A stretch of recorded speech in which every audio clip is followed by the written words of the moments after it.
ఈ వాటర్ కనిపిస్తుంది కదా, మున్సిపల్ వాటర్ ఓవర్ఫ్లో అయిందనమాట కస్టమర్కి ట్యాంక్ నిండి. ఇదిగోండి ట్యాంక్ నిండా ఉంది కదా, ఈ ట్యాంక్ వాటర్ అంతా ఓవర్ఫ్లో అయిపోయి బయటికి వెళ్తుంది, పక్క వాళ్ళకి డిస్టర్బెన్స్ అవుతుందని చెప్పారు కస్టమరు.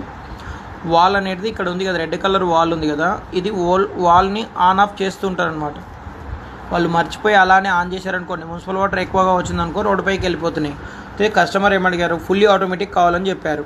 మున్సిపల్ వాటర్ రాగానే వాల్ ఆటోమేటిక్గా ఓపెన్ అయిపోవాలన్నమాట. ఇప్పుడు ఇది సెన్సార్, ప్లంబింగ్ వర్క్ చేస్తున్నాడు కదా, మనం సెన్సార్ పెడుతున్నాం అనమాట. ఆటోమేటిక్ వాల్ ఇది కనిపిస్తుంది కదా, ఇప్పుడు ఈ ఇన్స్టాల్ చేసే వాల్ అంతే automatic valve, automatic and sensor అనమాట. ఇది ఆటోమేటిక్ వాటర్ లెవెల్ కంట్రోలర్, దానికి ఇప్పుడు ఇన్స్టాల్ చేసినాము. ఆటోమేటిక్గా మున్సిపల్ వాటర్ రాగానే ఆటోమేటిక్గా ఆన్ అయిపోతుంది చూడండి.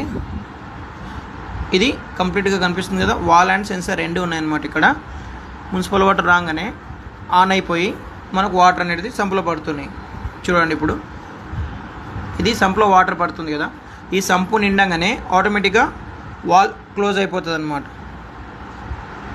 మళ్ళీ వాటర్ ఎప్పుడైతే వస్తుందో మళ్ళీ ఆటోమేటిక్గా వాల్ ఓపెన్ అయిపోతుంది. అంటే కంప్లీట్గా ఒక మనిషితో పని ఉండదు, ఇంకా వాల్ ఆన్ చేయడం కానీ ఆఫ్ చేయడం కానీ. ఇది ఆటోమేటిక్ వాటర్ లెవెల్.